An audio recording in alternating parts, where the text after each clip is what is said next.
Marcel presents Hasho, powered by Dabur Meswak Season 3 Round Grand Finale আগেরটা।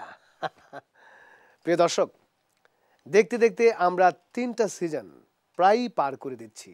মানে আগামী পর্বেই হচ্ছে সিজন 3 এর হাসর গ্র্যান্ড ফিনালে।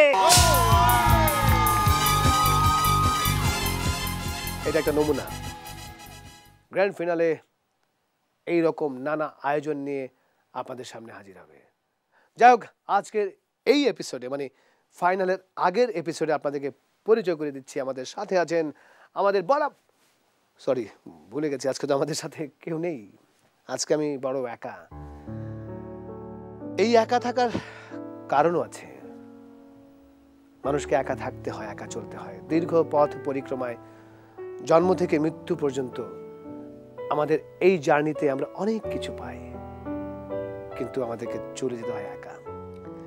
তাই আজকের এই এপিসোডটি একদম একা কেমন লাগে সেটা অনুভব করার জন্য আপনাদের সামনে হাজির হয়েছি।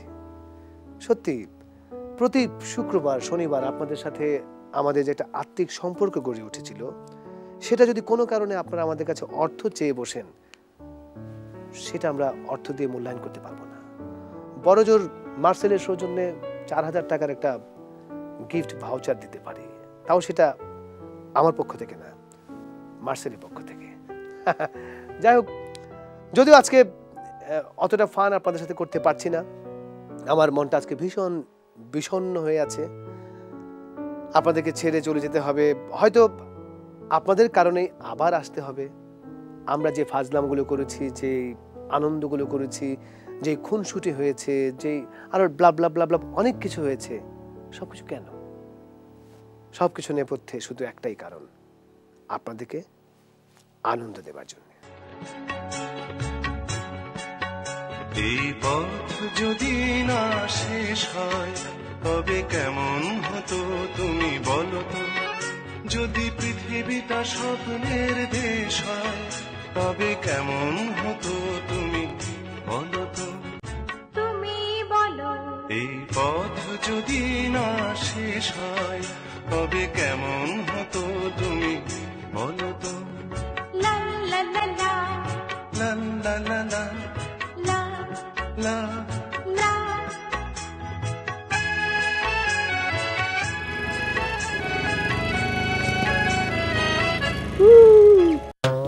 Oh, sorry.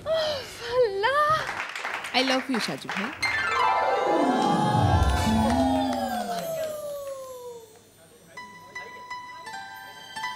Oh, acha, sorry. Love you, Shaju.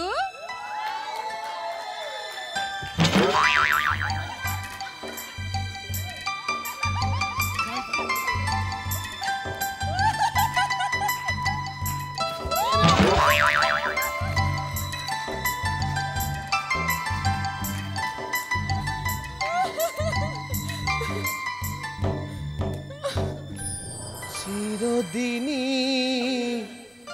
তুমি যে আমার, যুগে যুগে আমি তোমারই। প্রিয় দর্শক, আমরা শুরু করছি আমাদের আজকের হাসো রান্নাঘরের অনুষ্ঠানটি। আপনারা জানেন যে রান্না একটা শিল্প, রান্না একটা মাধ্যম। যে রাঁধতে জানে সে চুল বাঁধতেও জানে। আজকে আমি আপনাদেরকে যে নতুন রেসিপিটা দেখাবো সেটি হচ্ছে যে এখানে আছে এক বাটি টুইস্ট, এখানে আছে এক বাটি স্টোরি রেসিপি, এবং এখানে আছে ট্যাগলাইন রেসিপি। এই তিনটাকে আমি একসাথে করে আমি একটা রান্না আপনাদেরকে দেখাবো। আশা করি আপনারা যারা আজকে টেলিভিশন সেটের সামনে বসে আছেন তারা কাগজ কলম নিয়ে বসে যান। এটি একটি দুর্দান্ত রান্নার রেসিপি। আমার সাথে আছে 2টো চামচ। এই চামচগুলো নানা সময় নানা কাজে লাগে। আপনি এই কড়াইতে এটা নাড়াতে পারবেন। টু হট, মাই গড, এত গরম না, ভালোই লাগছে না। তারপর এইটা আপনি মাঝে মাঝে এরকম নাড়াবেন। আর যদি কোনো দুষ্টু বালকরা এসে আপনার সাথে ফাজলামি করতে চায়, ধাম ধাম ধরে বাড়ি দেবেন। আর যেটা কাজে লাগে এটা, সেটা হচ্ছে রান্না করার সময় বিরক্ত লাগতে পারে, তখন আপনি বাজাবেন। সাজু ভাই প্লিজ প্লিজ। কি আশ্চর্য, আপনি কি উদ্ভট কর্মকাণ্ড করছেন? আজকালকার মেয়েরা যে রান্না করে না, এটার প্রমাণ হচ্ছে বাঁধন। আমি এটা রান্নার আয়োজন করেছি, আর বাঁধন বলছে উদ্ভট কি করছো? কোথায়? হ্যাঁ, খাওয়া দাওয়া কি হোটেলে করো?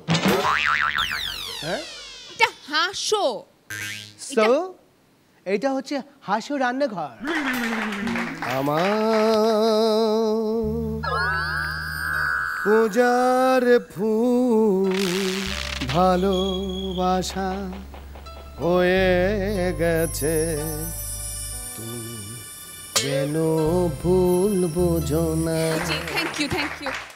বিশ্বাস করুন, জীবনের সব কিছুই কিন্তু সিরিয়াস না, এবং সব কিছুকে সিরিয়াসলি নিতে হবে, সিরিয়াসলি দেখতে হবে তা কিন্তু নয়। মানুষের জীবনে রং, রস, ঢং সব কিছুই থাকতে হবে। সেই জন্যই মাঝে মাঝে সিরিয়াস জীবন থেকে বেরিয়ে এসে একটা নতুন জীবনে ঢুকতে হয়, যেখানে গেলে আমরা আমাদের প্রাণের স্পন্দন নতুনভাবে তৈরি হয়। আমরা হাসতে শিখি, আমরা আনন্দ করতে শিখি, আমরা উচ্ছ্বাস করতে শিখি। এই হাসি, এই আনন্দ, এই উচ্ছ্বাস দেওয়ার জন্যই কিন্তু আমাদের এই চেষ্টা। যদিও অনেক সময় আমাদেরকে নানা সমালোচনার মুখোমুখি হতে হয়, কিন্তু তাতে কি যায় আসে?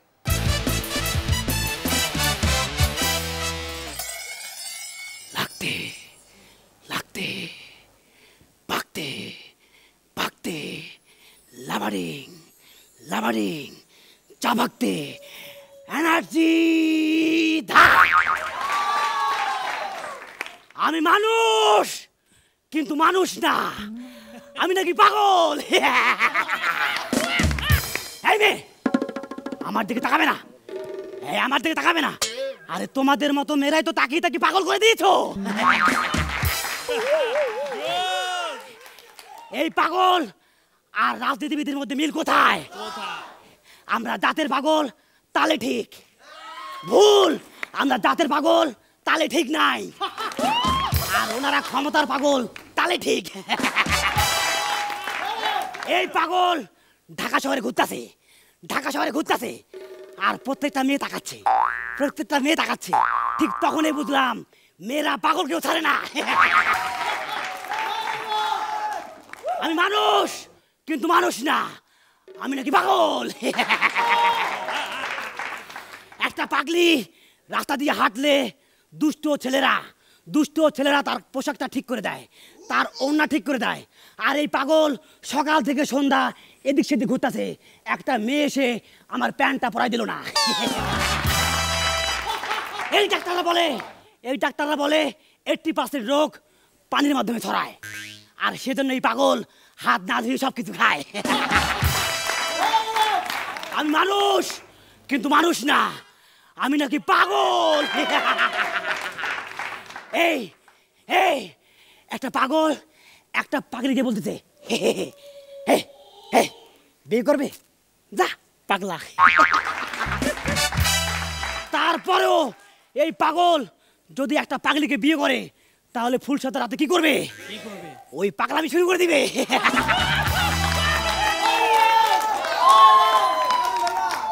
আমি ডাক্তার এজাজকে বললাম, আমার তো মহা সমস্যা, আমার 3টা কলিজা 3টা কিডনি।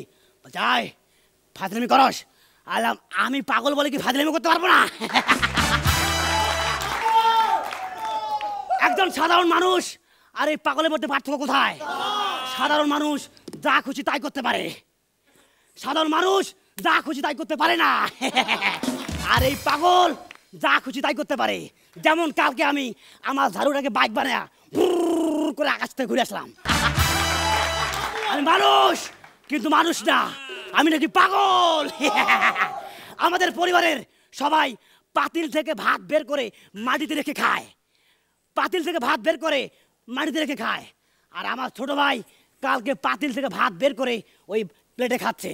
আমি গেলাম জুম জুম করে মার দিলাম, এই এটা পাগলামি জায়গা না। আমি মানুষ কিন্তু মানুষ না, আমি নাকি পাগল। এই মেয়ে, I love you, I don't mind পাগলে কি না বলে। আমি মানুষ কিন্তু মানুষ না, আমি নাকি পাগল।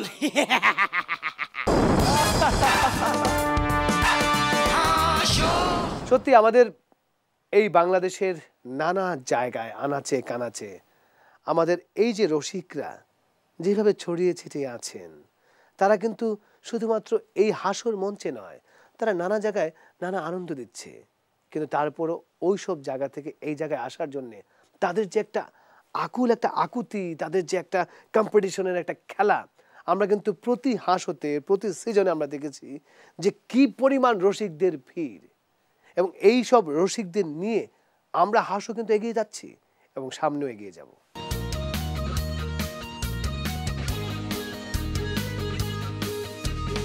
আমি কোনো কৌতুক শোনাবো না, আসলে আমি একটা ইন্টারভিউ থেকে এসেছি, আমি একটু আপনার সাক্ষাৎকার নিতে। আচ্ছা, আপনি তো রনি, তাই না? আপনার ফিলিংস? আমার মানে খুব ভালো লাগতেছে এবং খুব মানে গার্জিয়ানের সাথে আসছি, আমার আন্টি দাঁড়ায় আছে, আমার খুব ভয় ভয় লাগতেছে, আমি কী করবো বুঝতেছি। আচ্ছা, আপনি যে এত কিউট, আপনার কেমন লাগে? এটা আমি কিউট বলে আমার ভালো লাগে না, যারা দেখে তাদের ভালো লাগে। ও আচ্ছা, সো সুইট।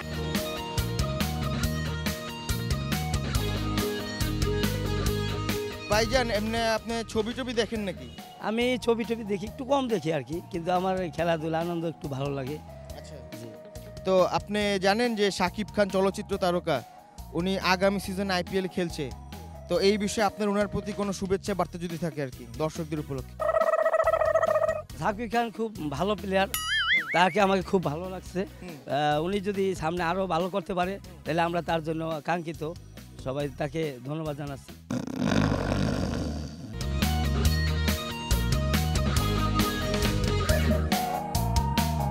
আপনি কি যোগ বললেন সাধারণত? বলি না, তবে এখানে এসে বলবো। আমাকে একটু হাসান না, ডিস্টার্ব করে না তো। হ্যাঁ, আপনার নিজের মাথা দেখেই তো আমার হাসি পাচ্ছে।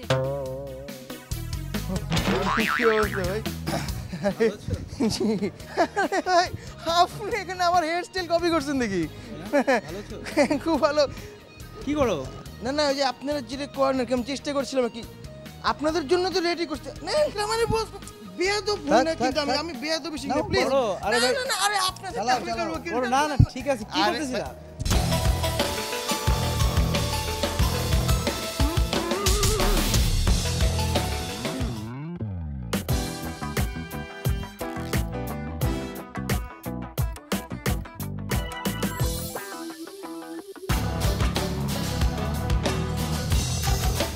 আমরা জানি যে জীবন যাপন পৃথিবী সবই চলমান, সামনের দিকে এগিয়ে যায়, কিন্তু সাথে যেটা নিয়ে যায় সেটা হচ্ছে খ্যাতি, ট্যালেন্ট। এই ট্যালেন্ট চ্যাম্পিয়নরা এবং এই হাসর মঞ্চ থেকে যারা বেরিয়ে এসেছেন তারা কিন্তু দুর্ধর্ষ দাপটে পারফর্মার, এবং তারা কিন্তু এক একজন ঋত্বিক ঘটকের সেই সিনেমার মতো মেঘে ঢাকা তারা। কিন্তু মেঘ দিয়ে তো আর তারা ঢাকা যাবে না, তারকারা বেরিয়ে আসছে এবং তারা পারফরমেন্স করছে, এবং তারা শুধুমাত্র আমাদের এই দেশের মাটিতেই নয়, এই দেশের গণ্ডি পেরিয়ে তারা আজকে আন্তর্জাতিক তারকা। অ্যাকচুয়ালি ফার্স্টে যখন বাংলাদেশে এরকম একটা রিয়েলিটি শো হচ্ছে তখন খুবই এক্সাইটেড ছিলাম, কারণ বাংলাদেশের বাইরে আমাদের পার্শ্ববর্তী দেশগুলোতে এরকম অনেক স্ট্যান্ড আপ কমেডি শো হতো, কিন্তু আমাদের ইচ্ছা থাকা সত্ত্বেও আমরা সেই স্ট্যান্ড আপ কমেডি শোতে অংশগ্রহণ করতে পারতাম না। সো আমাদের জন্য যখন মানে হাসোটা বাংলাদেশে আসলো, আমাদের জন্য অনেক বড় একটা নিউজ ছিল। আর সবচেয়ে বড় কথা, তখন আমরা ভাবলাম যে হ্যাঁ, এইবার অন্ততপক্ষে বাংলাদেশে একটা রিয়েলিটি শো হচ্ছে স্ট্যান্ড আপ কমেডি নিয়ে, সো এখানে আমরা কিছু কাজ করতে পারবো। আর সবচেয়ে বড় কথা হচ্ছে তখন এনটিভি বাংলাদেশের নাম্বার 1 চ্যানেল, সো এনটিভি প্রথমে এই ইনিশিয়েটিভটা নেয়, এই জন্য এনটিভিকে ধন্যবাদ। অ্যাকচুয়ালি হাসো থেকে আমার অর্জন সেটা হয়তো বা কখনো বলে শেষ করা যাবে না। আমি সবসময় চিন্তা করতাম এভাবে যে হাসো থেকে আমি কি পাচ্ছি এবং আমি হাসোকে কি দিচ্ছি। আমি হাসোকে কতটা দিতে পেরেছি সেটা আমি জানি না, মানে আমার সেই ক্ষমতা আসলে মনে হয় নাই, কিন্তু হাসো থেকে আমি যা পেয়েছি সেটা আমার লাইফের স্ট্যান্ড আপ কমেডির জন্য অনেক বড় একটা টার্নিং পয়েন্ট। আজ আর পেছন ফিরে তাকাতে হচ্ছে না আমাদের এই সব দুর্দান্ত দাপটে রসিক পারফর্মারদের। তারা তাদের তুখর দাপটে পারফরমেন্স দিয়ে তারা এগিয়ে যাচ্ছে।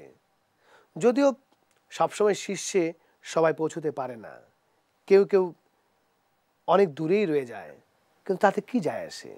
শুধু শীর্ষে পৌঁছানোর জন্যই তো পারফরমেন্স নয়, তারা তাদের অসাধারণ পারফরমেন্স দিয়ে আমাদেরকে মুগ্ধ করে রাখছে এবং আমরা বিশ্বাস করি এই অসাধারণ পারফরমেন্স দিয়ে তারা সবাইকে মুগ্ধ করে রাখবেন। জায়গাটা একবারে বদলায় গেছে, আসলে দুনিয়াটাই বদলায় যাইতেছে। এই দিন বদলের হাওয়ায় এক ছেলে যেন নষ্ট হয়ে না যায়, সেই জন্য বাপ তারে নিয়ে গেছে এক গানের প্রোগ্রামে, তারে কালচারাল মাইন্ডেড বানাবে। তো একটা মেয়ে 2-3টা গান বলছে, বাপ দেখে হ্যাঁ ছেলের মনোযোগ ঠিক মতোই আছে। প্রোগ্রাম শেষে বাইরে হয়ে ছেলেরে বলতেছে, কিরে কেমন লাগছে? কই হ্যাপি লাগছে। ভাই মেয়েটার গলাটা খুব সুন্দর না? তুমিও খেয়াল করছো? যা ফর্সা, এনে একটা তিলও আছে। বিপদ আর মহাবিপদ কি? বিপদ, আপনি বাথরুমে ঢুকছেন 2 নম্বরটা করার জন্য, এমন সময় কারেন্ট চলে গেছে, কলে পানিও নাই। আর মহাবিপদ, কারেন্ট আসবে না ভেবে আপনি কাপড় চোপড় সারা ড্রয়িং রুমে আসছেন, এমন সময় কারেন্ট আসছে।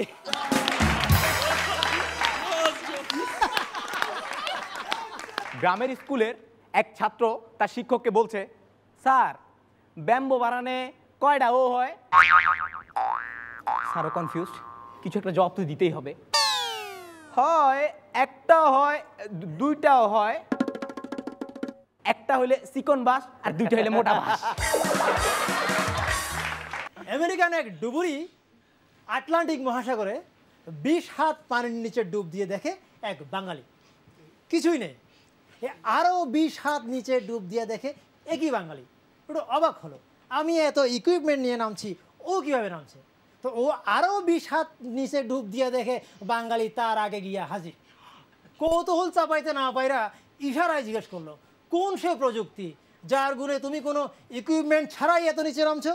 তো বাঙালিও ইশারায় যা বুঝাইলো তার অর্থ হইলো, আরে বেড়া এইটা কোনো প্রযুক্তি না, আমি তো ডিব্বা যাইতাছি।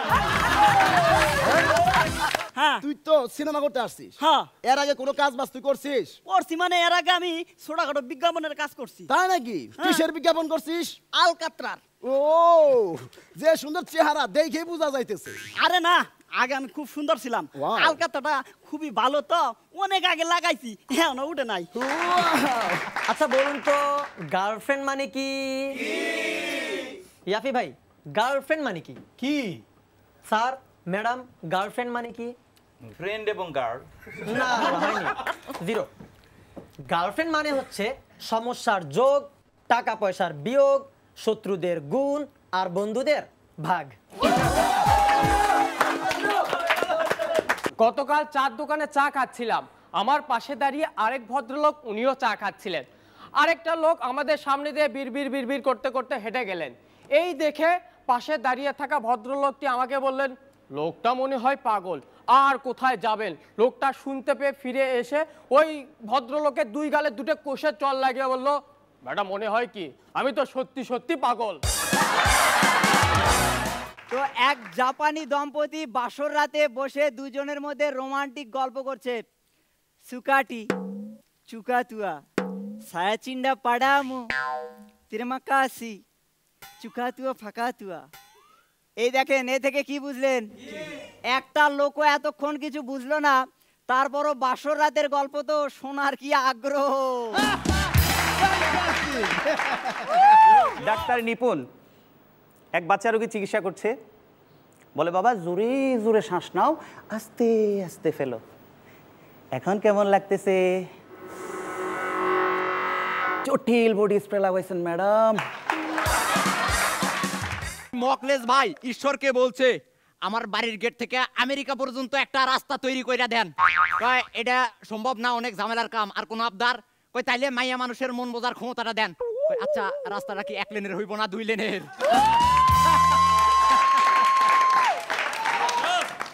সেদিন দেবাশিদ্দাকে বললাম, আচ্ছা দেবাশিস দা, তোমার স্ত্রীকে যদি কোনো পেতনি ধরে নিয়ে যায় তাহলে তুমি কি করবে? আমি আর কি করবো, এটা দুই বোনের পারিবারিক বিষয়। আসলে অনুভূতিটা ছিল খুবই দারুণ, কারণ হচ্ছে যে কিছু অনুভূতি এরকম থাকতো যে আমরা যখন গ্রুমিংয়ে ঢুকেছি তখন প্রথমত আমাদের যোগগুলো পাঠিয়েছি, যোগগুলো কাটাছেঁড়া করে অল্প কিছু যোগ রেখেছে। তো আমাদের শঙ্কা থাকতো সবসময় একটা, যে এপিসোড তৈরি কিভাবে করব, এপিসোডের জন্য কন্টেন্ট কিভাবে রেডি করব। গ্রুমারদের সাথে সারাক্ষণ বসে থাকতাম যোগ সিলেক্ট করার জন্যে বা কন্টেন্ট রেডি করে দেওয়ার জন্যে। আবার কিছু সময় থাকতো যে যখন যোগ রেডি করে ফেলতাম, কন্টেন্ট রেডি করে ফেলতাম, তখন একদম খুব ভালো লাগতো, ফুরফুরা থাকতো এবং সবাই মিলে আমরা আড্ডা দিতাম, তখন ভাল লাগতো। কারণ এর আগে আমি কখনোই কোনো রিয়েলিটি শোতে অংশগ্রহণ করিনি, যার কারণে প্রথমেই হাসোতে আমি অংশগ্রহণ করেছি এবং প্রথমবারই চান্স পেয়েছি। আর যারা আমাদের গ্রুমার ছিল, যারা এবং যিনি আমাদের প্রডিউসার ছিল, ক্রিয়েটিভ হেড, তারা সবাই এতটা খুব মিশুক ছিল যে এনটিভির যদি হাসো না হতো তাহলে তাদের সাথে আসলে আমরা মিশতে পারতাম না। এজন্য এটা অনুভূতিটা আসলে খুবই দারুণ। আমাদের নারীরা সব সময় এগিয়ে আছেন, তাদের মেধা মনন দিয়ে সব সময় তারা শীর্ষে পৌঁছাচ্ছেন। ইভেন আমাদের এই হাসর মঞ্চে তারা যেভাবে দুর্ধর্ষ দুর্দান্ত দাপটে পারফরমেন্স দেখিয়েছেন, নিশ্চয়ই আপনাদের সেটা মনে আছে।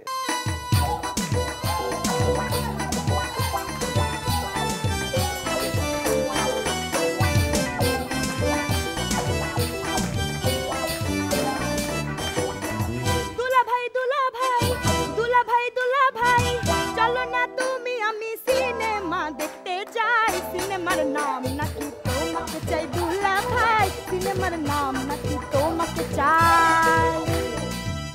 তো আমার দুলা ভাই খান মোহাম্মদ আব্দুল মোতালেব 10 বছর বিয়ে হয়ে গেছে, কোনো বাচ্চা হয় না। তো লাস্ট পর্যন্ত 10 বছর পরে একটা হইলো, খুশিতে নাম রাখছে হইছে। ভালো কথা, প্রথম বাচ্চার পরে কিছুদিন পরে আরেকটা বাচ্চা হয়ে গেছে। আশ্চর্য ব্যাপার, আপাদুল্লাহ ভাই কেউ জানে না, নাম রাখছে ওমা। দুই বন্ধু মিশরে মমি দেখতে গিয়ে তো অবাক। হায় হায় দোস্ত, কারবারটা দেখছস? সারাটা শরীরে ব্যান্ডিজ, এইটা তো টেরাক কেস। দোস্ত আমার মনে হয় এই মানুষটা টেরাকে নিচে পড়ছিল। হ দোস্ত, আমারও তো এইটাই মনে হইতেছে। আরে দেখস না পাশে আবার টেরাকের নাম্বার BC 1760। সাজু ভাইয়ের বউ একদিন রাইগা বলতেছে, শুনলাম তুমি নাকি বাঁধন রে নিয়ে সিনেমা দেখতে গেছো। এই শুননা সাজু ভাই বলতেছে, আরে ফ্যামিলি নিয়ে দেখার মতো ছবি তো বাজারে আসতেছেই না, এই তাই বাঁধন রে নিয়ে গেছি। ক্লাসে ম্যাডাম এসে বাচ্চাদেরকে জিজ্ঞাসা করলো, আচ্ছা বাচ্চারা বলো তো কোন জিনিস তোমরা রোজ দেখো, ছুতে লোভ হয় কিন্তু ছুতে পারো না? বাচ্চারা বলল, বাদ দেন ম্যাডাম, বললে রাগ করবেন। আমাদের শাওন ভাই রাজশাহীতে বিয়ে করেছেন, তো ভাবি আজকে এটা দাও কালকে ওইটা দাও, এসব বলে বলে শাওন ভাইয়ের মাথা পুরাই খারাপ করে দিয়েছে। তো শাওন ভাই মনের দুঃখে ঈশ্বরের কাছে প্রার্থনা করছেন, ঈশ্বর তুমি আমাকে তুলে নাও ঈশ্বর। এই কথা শুনে ভাবি পাশ থেকে বলছেন, ঈশ্বর তো তুলে নিতেই চায়, জমদুতে বলে অত ভারী জিনিস আমরা তুলব কি করে? একদিন ভাবি টোটন ভাইকে বলছে, তুমি কি একটু বাগানের কাজে আমাকে সাহায্য করবে? না, আমাকে কি তুমি বালি পেয়েছো নাকি? আচ্ছা তাহলে গেটটা ঠিক করে দাও। আমাকে কি তুমি মিস্ত্রি পেয়েছো নাকি? তো রাতের বেলা টোটন ভাই বাড়িতে ফিরে দেখে সব কিছু ঠিকঠাক। কি ব্যাপার, এগুলো কে ঠিক করলো? কে আবার ঠিক করবে?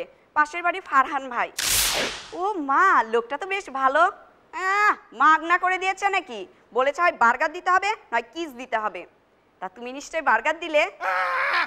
আমি বার্গার পাবো কই? আমার কি ফাস্ট ফুডের দোকান আছে নাকি?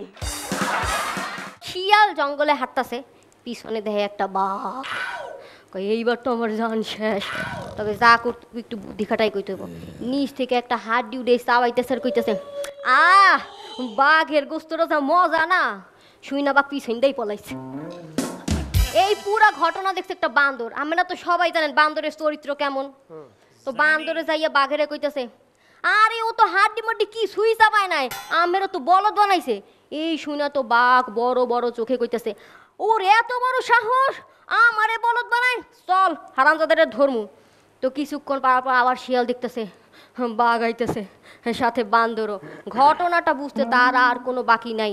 এরপর বুদ্ধি খাটাইয়া করলো কি করলো, উফ, কালকে বাঘের গোস্তটা মজা ছিল না, কিন্তু বান্দরের কইলে এমন একটা বাঘ লইতে হারামজাদার কোনো পাত্তাই নাই। পথ চলতে চলতে কিন্তু 3 বছর পার করে ফেলেছে হাসো।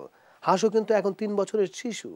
হাসো এখন কিন্তু ফিরার দুধ খায় না, পাশাপাশি ফিসফাস খায়, নানা রকম সবজি দিয়ে ভাত খায়।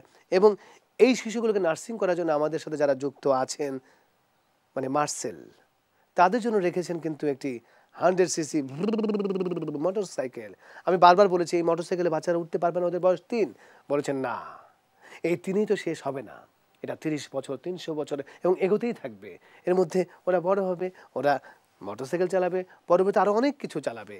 আর এই যে ডাবর মেসওয়াক তাদেরকে দিয়েছেন ব্রাশ করার জন্য, দাঁত উঠেছে কিনা জানি না, কিন্তু উঠবে একদিন এবং ব্রাশ করে স্মাইলিং ফেসে তারা হাসো দেখবে। আমরা এখন যেভাবে জীবন যাপন করছি, আমরা সবাই যান্ত্রিক হয়ে গেছি, আমরা এমন কমার্শিয়াল হয়ে গিয়েছি যে আমাদের হাতে কোনো সময় নেই, আমরা একদম যান্ত্রিকতায় ডুবে আছি।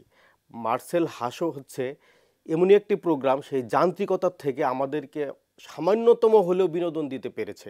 হাসি হচ্ছে আমাদের মনের সবচেয়ে বড় একটি খোরাক।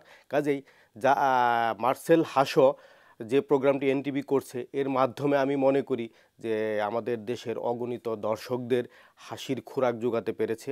এই কারণেই মানে এদিক থেকে চিন্তা করেই মার্সেল এই হাসো প্রোগ্রামের সাথে সম্পৃক্ত হয়েছে এবং ভবিষ্যতে আমরা সম্পৃক্ত থাকব।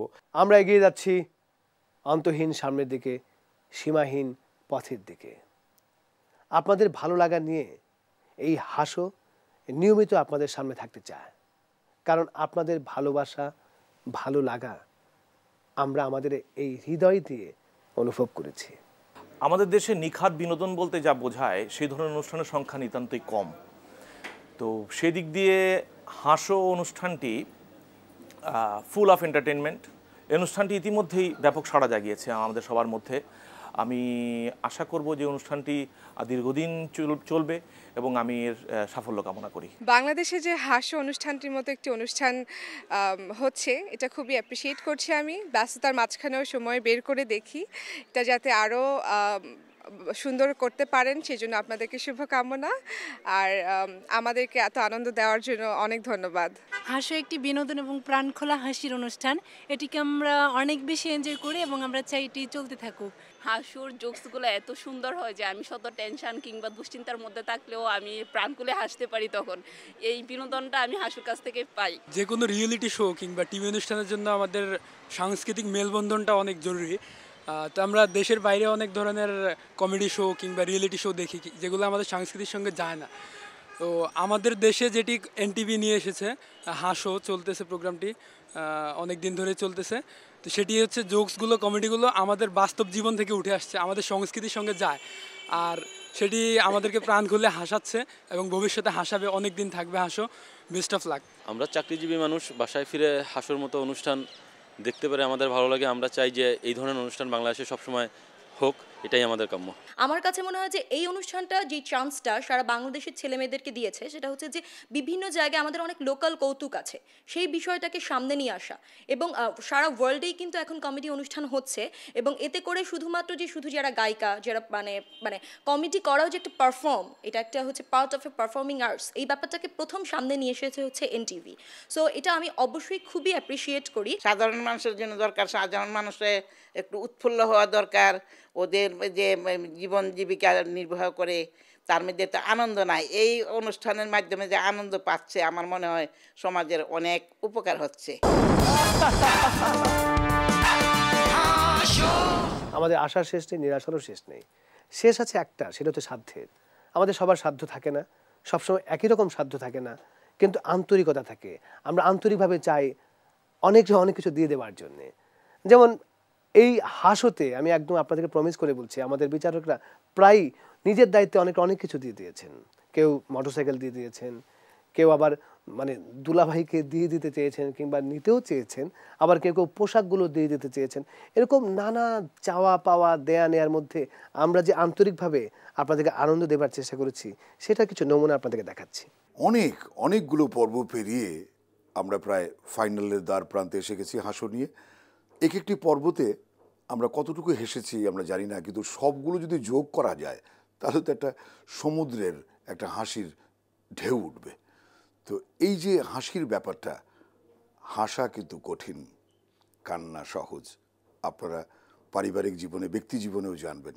তাই এই আজকে হাসিতে বা হাসোতে বিচারক হিসেবে আসতে পেরে আমি নিজেকে ধন্য মনে করছি, এবং আমার খুব ভালো লাগছে যে আমি সবচেয়ে বেশিক্ষণ দেখা মিডিয়াতে কাজ করেছি। আমি এর আগে শোনা মিডিয়াতে কাজ করতাম। হাসো সব কিছু মিলিয়ে এই জন্য একটা আমার জীবনের একটা স্মরণীয় ঘটনা।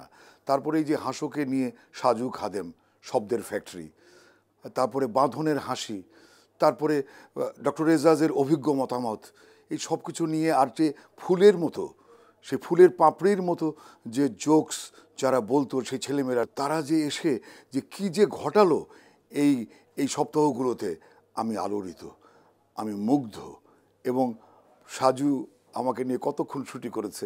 আমরা কিন্তু একটা মজার মধ্যে দিয়ে একটা বিশাল সময় পাড়ি দিলাম, এবং মানুষকে আমরা মনে হয় জানি না বোঝাতে হয়তো সক্ষম হয়েছি যে হাসি মানুষের জীবনে একটা বড় অংশ, এবং হার্টকে সতেজ রাখতে হলে হাসতে হবেই আমাদের। তাই বলতে হয় হাসো হাসো আরো হাসো, আরো বেশি করে তোমরা হাসো। আমি কতটা উপভোগ করেছি তা আসলে আমার দর্শক খুব ভালো বুঝতে পেরেছেন বলে আমার মনে হয়, কারণ আমি এত প্রাণ খুলে এত সময় ধরে হেসেছি কবে আমি জানি না। আমার খুব ভালো লেগেছে, আমি পুরো অনুষ্ঠানটা খুব এনজয় করেছি, এবং আমার মনে হয় যে যারা দর্শক আমাদের অনুষ্ঠানটা দেখেছেন তাদেরও খুব ভালো লেগেছে। মাঝার ভাই উনি হচ্ছে আমার কাছে মানে সব থেকে বড় সারপ্রাইজ ছিল, কারণ উনি এত সিনিয়র একজন মানুষ, আমরা জানি উনি ভয়েস আর্টিস্ট, উনি অনেক বড় মাপের একজন মানুষ, কিন্তু উনি যে হাস্যকে এত এনজয় করবেন এবং আমাদের সাথে এত ভালোভাবে মিশে যাবেন, এটা আসলে আমাদের জন্য অনেক বড় একটা পাওয়া ছিল। আমরা আসলে এখন এত ব্যস্ততা এবং এত সব জটিলতার মাঝে হাসতে ভুলে গেছি। তো এনটিভির এই আয়োজনের মাধ্যমে সবাই অন্তত 1 ঘন্টার জন্য হলেও হাসতে পেরেছে। আমার মনে হয় যে এটা অনেক অনেক ভালো একটা উদ্যোগ।